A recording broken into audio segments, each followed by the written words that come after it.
Ya, inilah kawasan Pantai Mutiara, pemirsa. Jika Anda melihat permukaan air laut di sebelah sisi kanan ya, ini lebih tinggi dari daratan. Dan lautan dan daratan ini hanya dibatasi tanggul tembok semen dan rawan jebol sewaktu-waktu. Seiring waktu, tanggul tembok ini juga mengalami keretakan minor. Dan kondisi ini memicu kekhawatiran ribuan warga di RW 16 yang bermukim di kawasan Pantai Mutiara, terutama saat pasang air laut atau ROP. Beberapa tahun lalu, tanggul Pantai Mutiara pernah jebol dan mengakibatkan banjir di kawasan ini.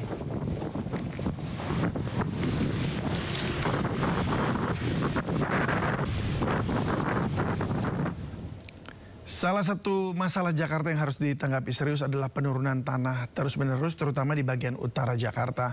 Bila tidak segera diatasi, maka ancaman kota tersebut akan tenggelam semakin nyata. Jalan ini. Pemandangan air laut lebih tinggi dari daratan di kawasan Pantai Mutiara, Jakarta bukan ilusi. Video ini viral di media sosial dan akhirnya kembali membuka pembahasan terkait ancaman tenggelam yang mengintai Jakarta.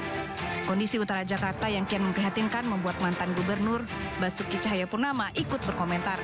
Dalam pernyataannya, Ahok menyebut jika tanggul Pantai Mutiara di utara jebol akibat hujan, maka bukan tidak mungkin banjir bisa sampai ke Monas.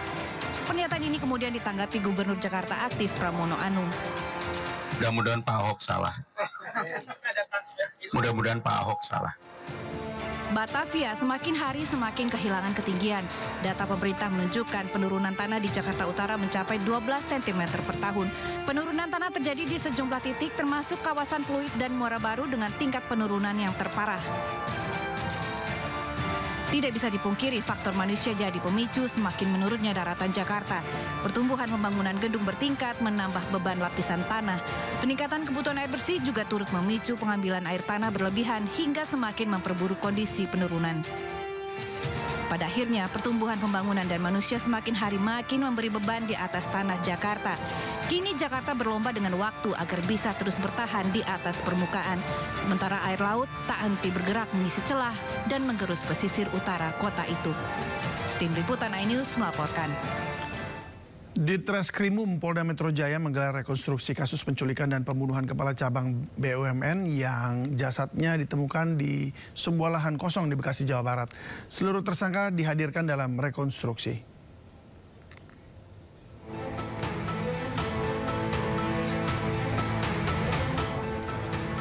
Ditreskrimum Polda Metro Jaya menggelar rekonstruksi kasus penculikan dan pembunuhan kepala cabang Bank BUMN yang jasadnya ditemukan di sebuah lahan kosong di Bekasi, Jawa Barat.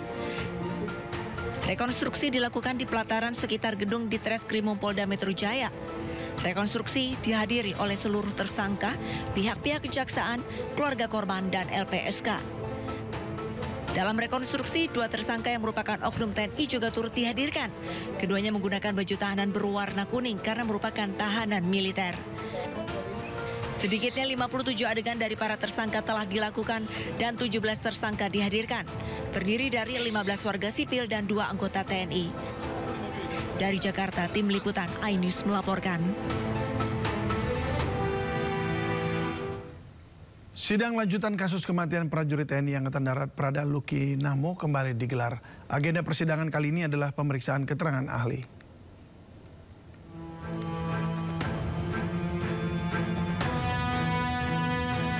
Sidang lanjutan kasus kematian prajurit TNI Angkatan Darat Prada Luki Namo kembali digelar di Pengadilan Militer 3 15 Kupang. Agenda sidang hari ini adalah pemeriksaan keterangan ahli. Dalam persidangan, auditor menghadirkan seorang ahli akademisi hukum dari Fakultas Hukum Universitas Nusa Cendana, yaitu Edi Manafe. Terdakwa yang dihadirkan kali ini adalah Komandan Kompi Letu Ahmad Faisal. Dalam keterangan ahli menjelaskan bahwa seorang atasan seharusnya menjalankan fungsi pembinaan kepada bawahannya. Namun, tindakan menyakitkan hingga menyebabkan kematian tidak lagi dapat dikategorikan sebagai pembinaan. Ahli juga memaparkan pembinaan oleh satu orang tidak akan menimbulkan dampak fatal. Namun, pemukulan yang dilakukan oleh banyak orang meskipun masing-masing hanya beberapa kali dapat menyebabkan korban meninggal dunia. Dari Kupang, Nusa Tenggara Timur, Eman Sudi, iNews melaporkan.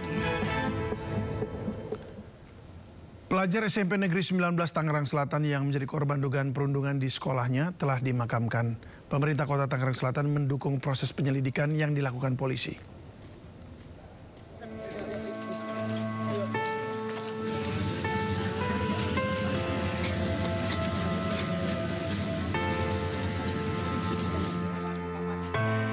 Pelajar SMP Negeri 19 Tangerang Selatan Muhammad Hisham yang menjadi korban dugaan perundungan di sekolahnya dimakamkan di Serpong, Tangerang Selatan, Banten.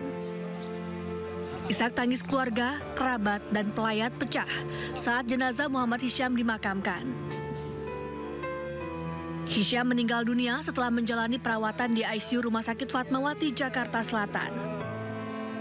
Wakil Wali Kota Tangerang Selatan, Pilar Saga Ihsan yang hadir dalam prosesi pemakaman mengatakan akan mengawal penyelidikan kasus perundungan ini.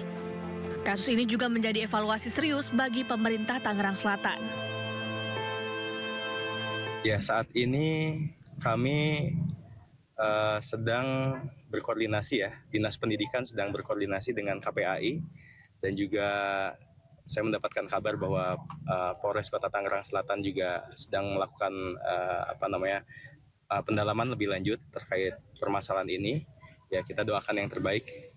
Sampai saat ini kami dari Dinas Pendidikan ya, Dinas Pendidikan selalu melakukan sosialisasi, melakukan koordinasi dengan kepala sekolah, dengan komite dan lain sebagainya, dan Dewan Sekolah juga, Dewan Pendidikan terkait bagaimana di sekolah-sekolah supaya tidak ada terjadinya perlakuan bullying terhadap siswa-siswi di sekolah. Nah, itu yang kami terus jalani. Muhammad Hisham menjadi korban kekerasan fisik oleh teman sekelasnya hingga mengalami luka serius di kepala yang kemudian membuat kondisi fisiknya terus menurun. Hisham dirawat di rumah sakit selama 1 pekan. Tak lama setelah proses mediasi yang dilakukan terkait pemukulan yang menimpanya. Penyebab kematiannya sendiri sudah mengetahui belum? Belum. Kita baru menanyakan. Oke, Bang, ya. Kalau udah bikin laporan belum polisi? Sampai saat ini kemarin kita nanya ke pihak PPA Polres, bahwasannya ini laporan itu dari KPAI, Bang. KPAI sendiri yang bikin laporan. Dari UPTD PPA juga bilang, Dindik pun juga bilang katanya laporan karena viral.